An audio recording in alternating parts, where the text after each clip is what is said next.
Voici Actu Rémi, l'essentiel de l'actualité nationale et internationale. Aujourd'hui, dimanche 29 mars, le point sur l'élargissement des tensions au Moyen-Orient et sur les débats de sécurité qui en découlent. Puis, l'actualité politique et budgétaire au Canada, avant un détour par la science du froid et l'état des glaces arctiques. Géopolitique. Les rebelles Houthis du Yémen sont entrés dans les combats en visant Israël avec des tirs de missiles. L'armée israélienne dit avoir intercepté un missile lancé depuis le Yémen vers son territoire, tôt samedi. Les Houthis, alliés de l'Iran, ont revendiqué 2 lancements de missiles et promettent d'autres attaques dans les prochains jours. Cette nouvelle ligne de front ravive les inquiétudes autour de la navigation en mer Rouge, près du détroit de Bab el-Mandeb. Le passage est étroit et crucial pour le commerce mondial, alors que le détroit d'Ormuz est devenu difficile d'accès après une fermeture de fait. Dans la région, une attaque iranienne contre une base aérienne en Arabie Saoudite a blessé au moins 15 militaires américains. Des Marines américains sont aussi signalés en cours d'arrivée dans la zone. Sur fond de risque d'escalade, l'Arabie Saoudite redirige déjà une part importante de ses exportations de pétrole, dans un contexte de route énergétique sous tension. Le Pentagone prépare une opération terrestre en Iran qui pourrait durer plusieurs semaines, sans aller jusqu'à une invasion totale.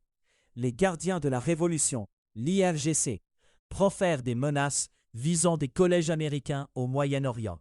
Dans le même cycle de représailles, des installations liées à l'aluminium ont été touchées aux Émirats arabes unis et à Bahreïn. L'Iran a aussi ciblé le sud d'Israël lors d'attaques de missiles pendant la nuit, dans la continuité des échanges de frappes. La guerre avec l'Iran alimente des discussions plus ouvertes sur l'armement nucléaire dans plusieurs régions. Des gouvernements débattent publiquement de l'Atlantique Nord au Pacifique Ouest de la possibilité d'obtenir l'arme nucléaire. L'enjeu, pour eux, se résume à une question de dissuasion face à des menaces perçues comme plus directes.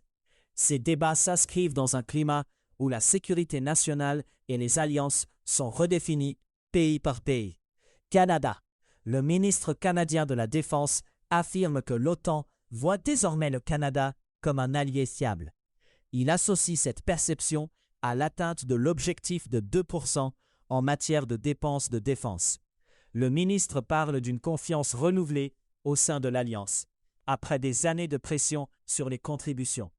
Cette position vise aussi à renforcer la crédibilité du Canada dans les discussions sur la planification et les engagements communs. En Alberta, une lettre connue sous le nom d'Alberta Firewall retrouve une résonance politique 25 ans après sa publication. Le document avait été adressé en 2001 à l'ancien premier ministre Ralph Klein par 6 personnalités albertaines. À l'époque, plusieurs avaient jugé les recommandations extrêmes, notamment sur la façon de redéfinir les rapports avec Ottawa. Aujourd'hui, le texte revient dans le débat alors que des Albertains se préparent à un possible vote référendaire sur leur avenir au sein du pays. Le contexte politique actuel donne une nouvelle visibilité à des idées qui étaient restées marginales dans le débat public provincial. Au Manitoba, le 3e budget du premier ministre Wab Kinew est scruté pour ses zones de risque. Le budget 2026-2027, donc, repose sur des hypothèses jugées optimistes concernant les revenus de la province. Ces hypothèses exposent le cadre financier à des écarts possibles si les recettes n'atteignent pas les niveaux attendus. Les critiques soulignent aussi des vulnérabilités liées aux prévisions, dans un environnement économique qui peut changer rapidement. Le gouvernement devra défendre ces paramètres, alors que la gestion des risques budgétaires devient un point de friction politique. Science. Une découverte décrit plus précisément comment le corps humain perçoit le froid à l'échelle moléculaire. Des travaux dirigés par le lauréat du Nobel David Julius se concentrent sur une protéine appelée TRPM8. Les chercheurs ont capté comment TRPM8 se modifie quand elle est exposée à de basses températures. Cette observation éclaire un mécanisme biologique concret, plutôt que de s'en tenir à une description générale de la sensation de froid. L'avancée ouvre une piste de recherche pour traiter des douleurs déclenchées par le froid. L'objectif médical visé concerne la douleur induite par le froid, un problème réel pour certains patients et certaines pathologies. Climat. La banquise arctique a diminué jusqu'à égaler son plus bas niveau hivernal jamais mesuré. Ce recul survient pendant la saison où la glace est censée croître, ce qui souligne un signal inhabituel. La contraction s'inscrit dans une période où une chaleur sans précédent a pulvérisé des records à l'échelle mondiale, sur plusieurs continents. Monde. De grandes foules ont participé au rassemblement No Kings contre Donald Trump samedi à travers les États-Unis. Les organisateurs et participants parlent de dizaines de milliers de manifestants dans plusieurs villes. Le Minnesota a accueilli l'un des rassemblements phares, avec une prestation du chanteur Bruce Springsteen. Des manifestants disent protester contre un recul de la démocratie américaine sous la présidence Trump. La Maison-Blanche a rejeté ces marches en les attribuant à des réseaux de financement de gauche. Des rassemblements No Kings ont aussi eu lieu en Europe selon les mêmes vagues de mobilisation. Au Liban, une frappe israélienne dans le sud du pays a tué 3 journalistes qui couvraient la guerre. Leurs chaînes de télévision ont annoncé ces décès après une attaque survenue samedi. L'armée israélienne a confirmé avoir tué Ali Shoaib, présenté comme un journaliste d'Al-Manar, un média affilié au Hezbollah. Dans la même séquence, une frappe ultérieure a visé des secouristes arrivés sur place pour porter assistance. D'autres raids israéliens ont aussi été associés à la mort de 9 secouristes, décrits comme des paramédics. L'armée israélienne a également annoncé qu'un de ses soldats est mort lors d'affrontements avec le Hezbollah dans le sud du Liban. Au Mexique, une vidéo générée par intelligence artificielle publiée par l'ambassade américaine provoque une vague d'indignation. La vidéo encourage des migrants à s'auto-expulser en leur demandant de retourner à leurs racines. Les images montrent un groupe d'hommes en casquette noire, avec des tatouages, interprétant un corrido, un type de ballade traditionnelle. La diffusion sur des comptes officiels a amplifié la réaction, entre incompréhension et colère en ligne. Économie.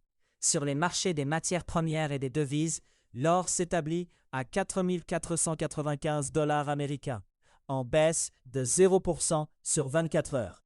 Négocie à 70 $ américains, en baisse de 0% sur la même période. Le Bitcoin évolue à 66 630 en hausse. Le dollar canadien s'échange à 0,721 $ américains. La guerre en Iran pèse de plus en plus sur l'économie mondiale, avec des inquiétudes sur la reprise. Le choc est décrit comme la plus grande perturbation d'approvisionnement de l'histoire du marché mondial du pétrole. Des pays imposent des restrictions d'énergie face à la pression sur les disponibilités et les prix.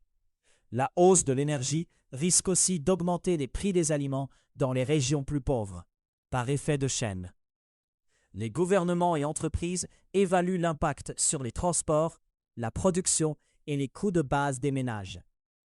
En Australie, Victoria rend les transports publics gratuits pendant 1 mois, sur fond de crise du carburant. La Tasmanie applique aussi la gratuité, avec une mesure annoncée jusqu'en juillet. Ces décisions visent à encourager les déplacements en transport collectif, alors que le prix de l'essence grimpe. D'autres États, comme la Nouvelle-Galles du Sud et l'Australie occidentale, choisissent de maintenir la perception des tarifs. Les autorités présentent la gratuité comme une réponse temporaire à un choc énergétique lié au conflit au Moyen-Orient. Au Mexique, la semaine du 23 au 27 mars a été marquée par une baisse surprise des taux d'intérêt. Dans le même temps, le peso a reculé, ajoutant une pression sur le climat économique. Un déversement de pétrole prend aussi une tournure politique, en devenant un enjeu de gouvernance.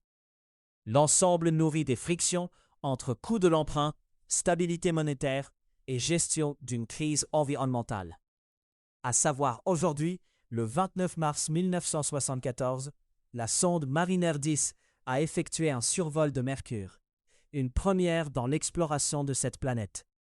Le 29 mars 1999, le Nunavut a officiellement vu le jour comme territoire canadien, après l'adoption de sa création par le Parlement. C'était Actu Rémi.